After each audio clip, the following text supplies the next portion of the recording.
Muy buenas tardes, profesor y compañeros. Entonces, a nuestro grupo nos correspondió hacer la exposición acerca de geografía humanista. Los integrantes del grupo somos Dayer Nicolás, Cristian Fabián y Ricardo Andrés. Entonces, sin más preámbulo, vamos a dar inicio a nuestra exposición. Bueno, entonces, para hablar de geografía humanista, primero nos debemos ubicar en un tiempo y en un espacio, ¿cierto? Entonces, yo les voy a hablar de las generalidades. A finales de los años 60, muchos geógrafos se mostraron descontentos y desconfiados con las corrientes positivistas y marxistas dominantes en la disciplina geográfica y optaron por formas alternativas de conocimiento relacionadas con perspectivas humanistas como el existencialismo y la fenomenología, dando origen a la llamada geografía humanista. La crítica de la geografía humanista era principalmente ética, con una orientación política. Fue una respuesta a la geografía cuantitativa y teorética de los años 50 y 60. Surge una visión más humanizada que destaca los aspectos humanos a partir de los significados, intenciones o propósitos, valores y principios del grupo humano. Se trata, pues, de un conocimiento empatético, es decir, compadecente, simpático con las situaciones del hombre, a través de la experiencia vivida. Este planteamiento propone una metodología que permite interpretar las relaciones entre el hombre y el medio. Su producción, aunque escasa, va encaminada hacia el estudio del espacio geográfico vivido. Muy importante esto, espacio geográfico vivido. En vez de tener como objeto la búsqueda de leyes generales, ahora lo que se pretende es una comprensión de los hechos que se logra a través de un contacto de los mismos dentro de los hechos, es decir, que el geógrafo participa y se compromete con lo que estudia. En cuanto al contexto social, la relación de dominio que los países occidentales mantenían sobre sus colonias comienza a desintegrarse con la independencia de muchas de ellas. Las grandes potencias del mundo occidental empiezan a comprender que ya no tienen en sus manos los destinos del mundo y ello se traduce en una crisis de valores y de pensamiento. La revolución china, las de algunos países de África que triunfan regímenes socialistas, la revolución cubana y especialmente la derrota de los Estados Unidos de Vietnam superan un gran golpe a la creencia de estas grandes potencias en su superioridad. Se cuestiona entonces el papel mismo de la ciencia y a la actitud del pensamiento procedente que tenía el desarrollo científico como única meta. Se opone entonces a esto la pregunta de ciencia sí, pero ¿para qué? En definitiva, el hombre comienza a preguntarse dónde ha quedado en medio de tanto desarrollo. En este contexto se sitúa la aparición de ideas humanistas que pretenden, sin objetar los logros de la ciencia, situar al hombre en el lugar que le corresponde y del que poco a poco se le ha venido desplazando. En cuanto al contexto político, la inauguración de la política de coexistencia pacífica tuvo como consecuencia el trasvase ideológico entre el mundo capitalista y comunista.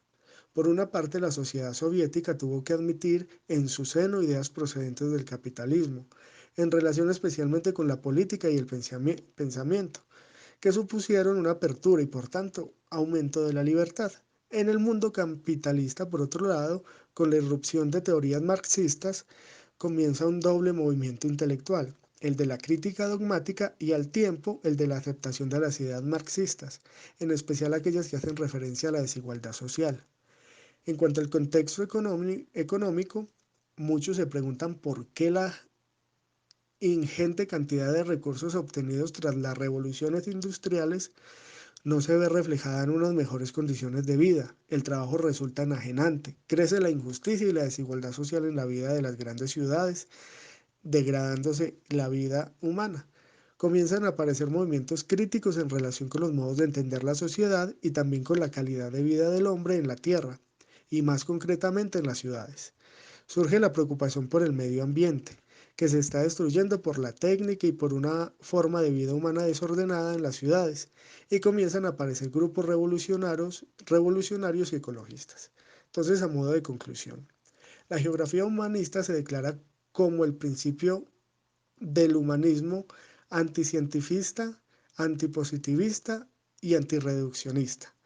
Anticientifista porque la sistematización del pensamiento humano opone el tomar en consideración otras verdades que las demostradas por las leyes científicas. Antipositivista porque considera que los comportamientos humanos no pueden ser estudiados según fórmulas matemáticas. Y antirreduccionista porque no cree que todas las actitudes humanas pueden ser relacionadas con algún lugar concreto de la psique o del cerebro. Y así pues, para dar paso a Nicolás, esta conclusión dice que todos estos movimientos radicales consideran una actitud antipositivista y su base ideológica germina en torno a la Escuela de Frankfurt, creada en 1920 y 1930, y en torno al Instituto de Investigaciones Sociales, una asociación que se preocupaba de profundizar en las teorías marxistas y también de encontrar soluciones a la postura del investigador respecto a las teorías y a la praxis. Entonces le doy paso a mi compañero Nicolás, que continúa dándonos un preámbulo filosófico a la geografía humanista. Para todos. Ningún postulado salido del raciocinio humano tiene su origen en la nada. Antes de hablar de un concepto o teoría determinada, debemos hablar de contextos, personajes, historia y evolución del mundo y del hombre, antes de emprender dicha tarea. La geografía humanística no es la excepción. Me correspondió hablar sobre las corrientes filosóficas que llevaron a la construcción de la geografía humanística. Estas son la fenomenología y el existencialismo. Sin embargo, para hablar de estas corrientes filosóficas contemporáneas, es necesario hacer al menos un breve recorrido histórico de la filosofía para comprender cómo llegamos a este momento. Primero están los presocráticos o filósofos del arjé. Fueron los primeros filósofos que se disputaban el conocimiento del arjé o principio causal de todas las cosas. Aquellos fueron como Tales de Mileto, Anaxágoras. Los socráticos, a grandes rasgos, se conocieron como filósofos integrales que teorizaron sobre el hombre, la naturaleza, el cosmos y la relación entre ellos. Si bien utilizaron un lenguaje sumamente elevado, permitieron hacer una filosofía densa y completa, más allá de la física. Los helénicos fueron aquellos que se preocupaban más por el hombre y su relación con sí mismo y con el otro. Crearon grandes escuelas como los epicúreos, los hedonistas, los estoicos, que definieron un estilo de vida y una forma de pensar entre sus contemporáneos. Los filósofos medievales aparecen por la necesidad de dar un marco más organizado a la estructura teológica y religiosa del momento.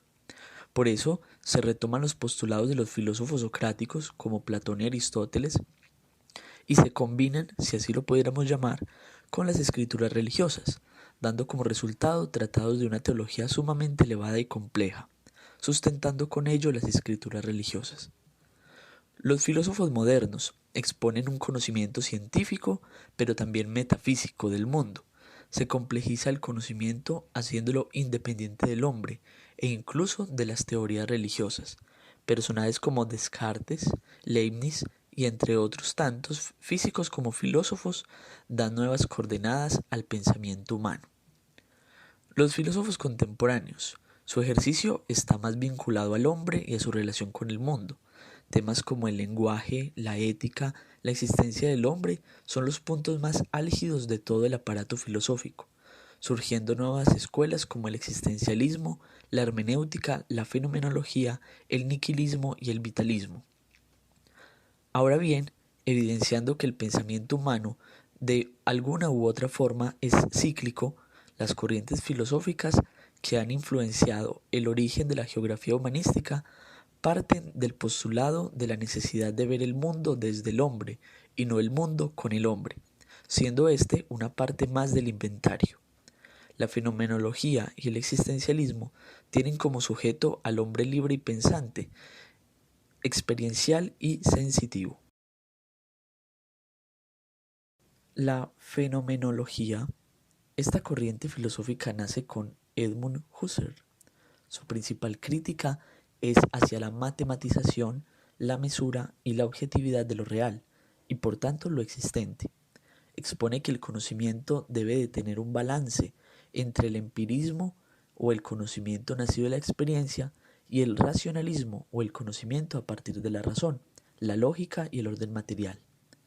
La fenomenología pretende ser el justo medio del conocimiento, dando el suficiente crédito a ambas.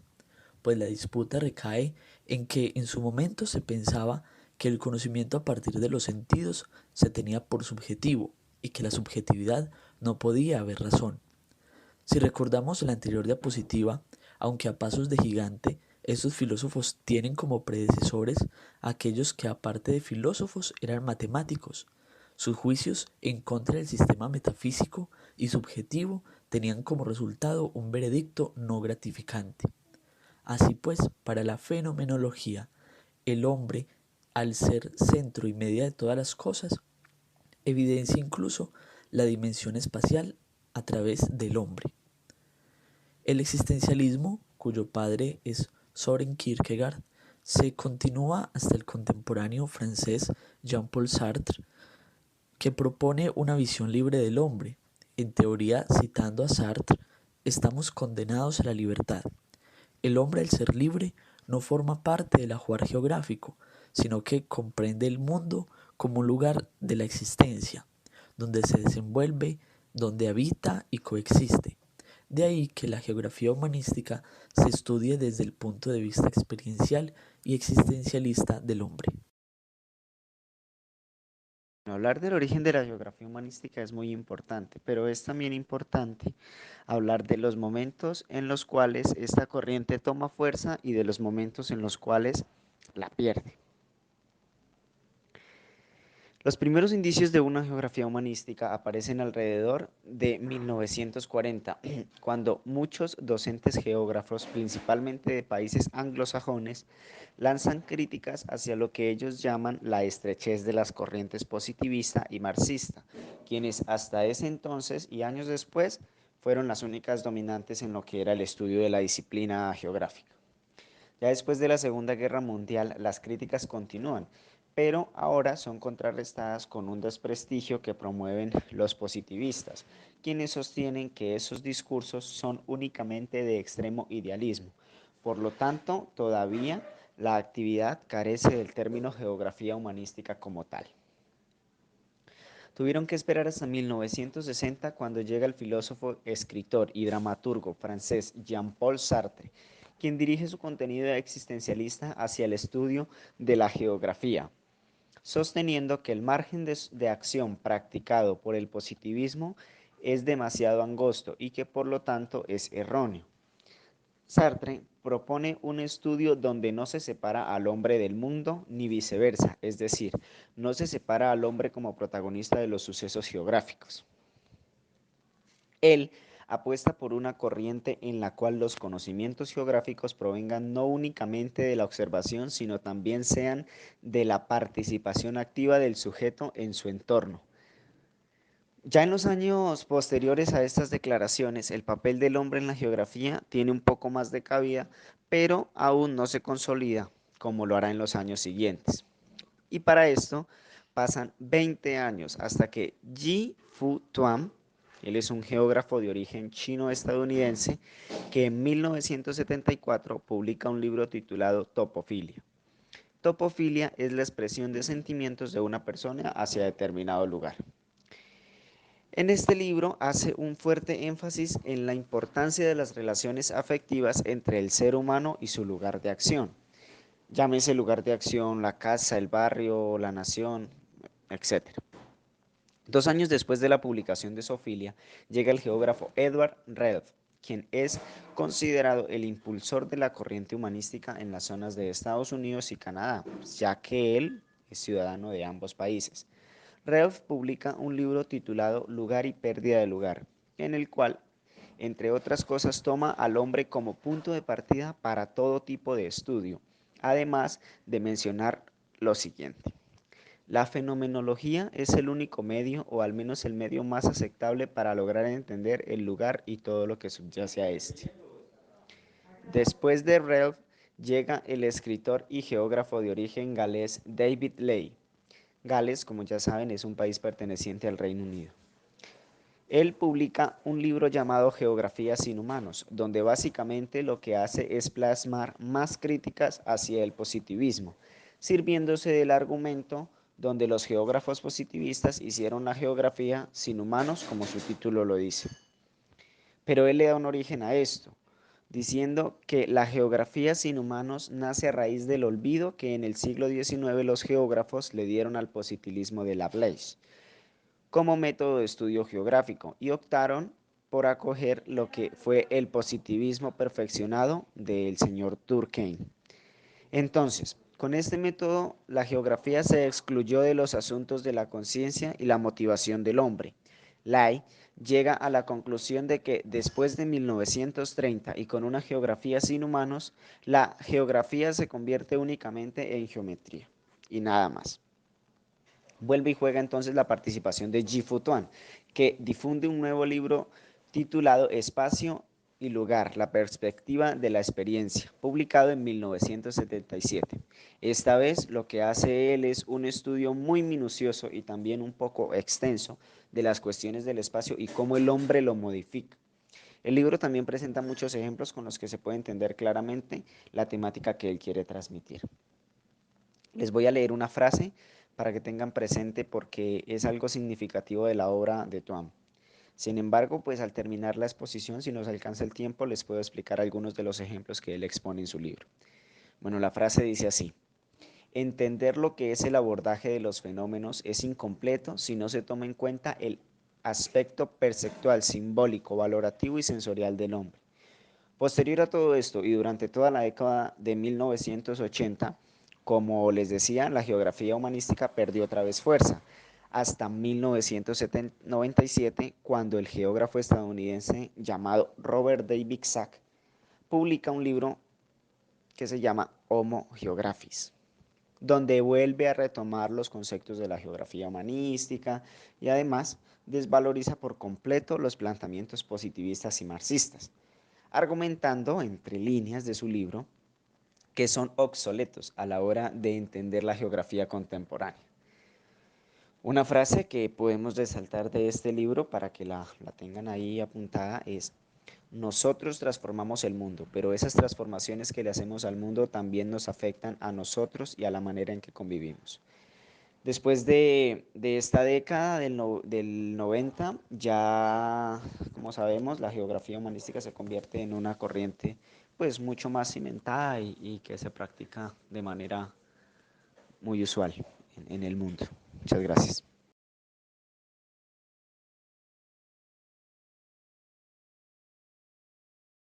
Bueno, compañeros y docente, pues esta fue nuestra exposición.